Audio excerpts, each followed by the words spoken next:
Bintang. So hari ni berapa bulan?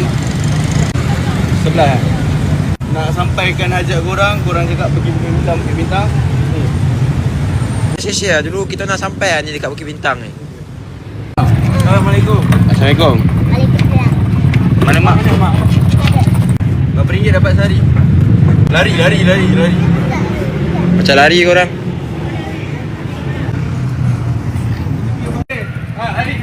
Kejap. Weh. Weh sabar weh. Weh.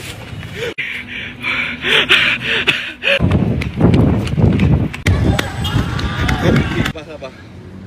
Sekejap. Buat apa sini? Kenapa lari? Kita bukan tangkap. Kita nak tangkap. Kenapa? Tanya je. Takut? Tolong tanya. Kenapa takut? Kita Tak bukan tangkap. polis. Kita bukan polis. Kita tak tangkap. Cakap. Ayah dengan mak mana? Ayah dah bukan. Mak? Ikut sikit. Ke rumah jaga adik. Mana? Orang mana? Myanmar. Myanmar, Rohingya ya? Bukan. Angkat. Saya ada dia, tak ada. Tadi siapa call? Tu. Ini dah tengah malam Ha. dah. Mana Umur boleh berapa keluar? Umur? Umur berapa? Ha? Berapa Umur tahun? 12 tahun. 12 tahun. Ha. Tengah malam ni. Dah Dah jenam. apa pagi dah. Buat apa Saya ni? nak bagi gerak lah, bang. 1:49 pagi. Apa?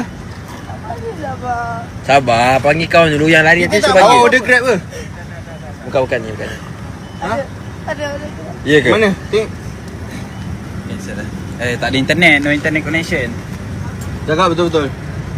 Nanti order Grab nak bayar pakai apa? Datang dari mana? Ha? Datang dari mana duit? Orang bagi. Orang bagi. Awak minta kan? You minta kan?